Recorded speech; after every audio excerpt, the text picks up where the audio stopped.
எல்லாரும் கண்டிப்பா சுவைச்சு பார்க்க வேண்டிய ரசத்துல இந்த ஆட்டு எலும்பு ரசமும் ஒண்ணு. இத ஒரு தடவை சுவைச்சு பார்த்தா எல்லாருக்கும் பிடிச்ச உணவுல இதுவும் ஒண்ணு ஆயிடும். இது அந்த அளவுக்கு சுவையான எளிமையா செய்யக்கூடிய ரசம்.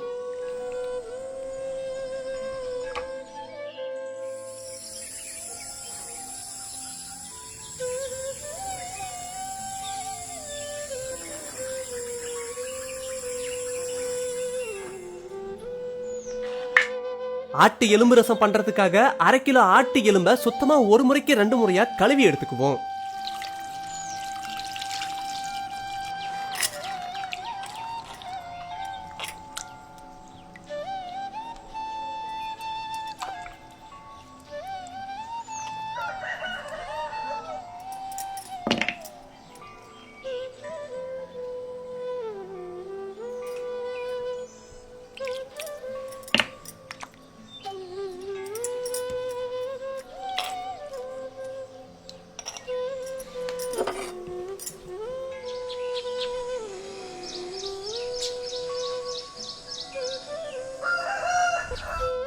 ரசத்துக்காக 15 கிராம் புளி, அதாவது எலுமிச்சப்பழ அளவு புளிய இப்பவே ஊற வச்சிருவோம்.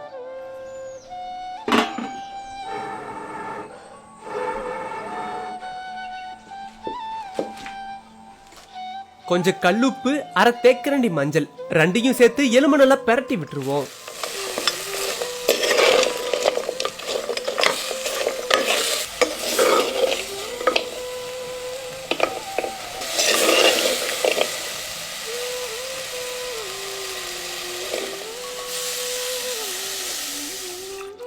அடுத்து 1.5 லிட்டர் தண்ணியை சேர்த்துட்டு கொஞ்சம் மிளகு, கொஞ்சம் சீரகம், ரெண்டையும் சேர்த்து எலும்பு நல்லா வேக விட்டுருவோம்.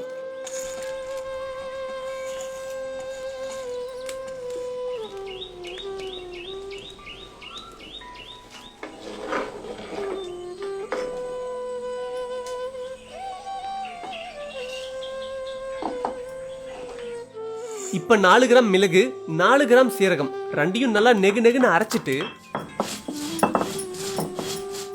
அடுத்து 100 கிராம் பூண்டு, 20 கிராம் சின்ன வெங்காயம், இத மிளகு சீரகத்தோடய சேர்த்து நல்லா அரைச்சு எடுத்துருவோம்.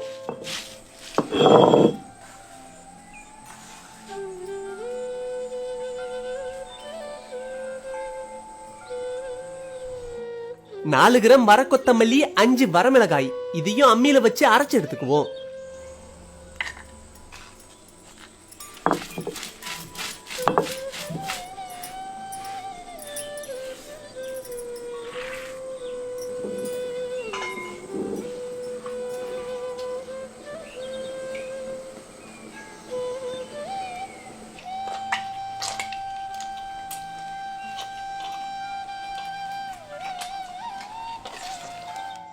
ரெண்டு தக்காளியை கையாலேயே நல்லா பிழிஞ்சிட்டு ஊற வச்சிருந்த புளியவும் கரைச்சு தக்காளி கூடவே சேர்த்துருவோம்.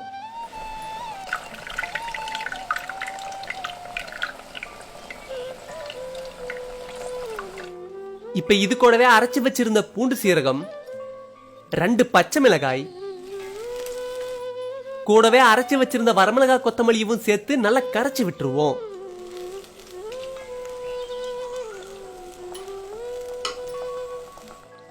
எலும்பு நல்லா வெந்து தண்ணி பாதியா சுண்டுனதும் வேக வச்சிருந்த எலும்பை இறக்கிடலாம்.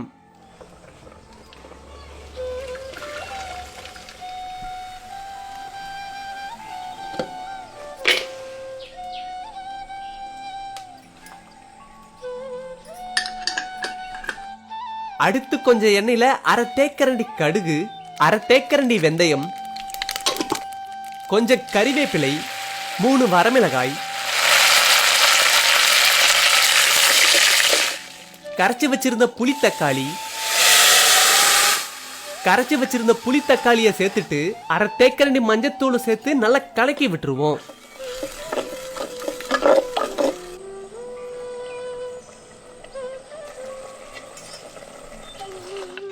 இப்ப வேக வச்சிருந்த ஆட்டு எலும்பையும் வேக வச்சிருந்த தண்ணியவும் சேர்த்து வேக விட்டுருவோம்.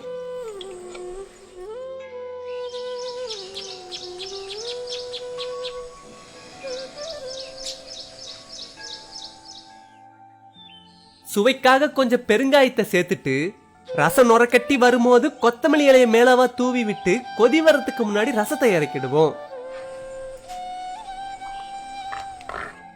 மணக்க மணக்க ஆட்டு எலும்பு ரசம் இப்ப சாப்பிட தயாராயிடுச்சு.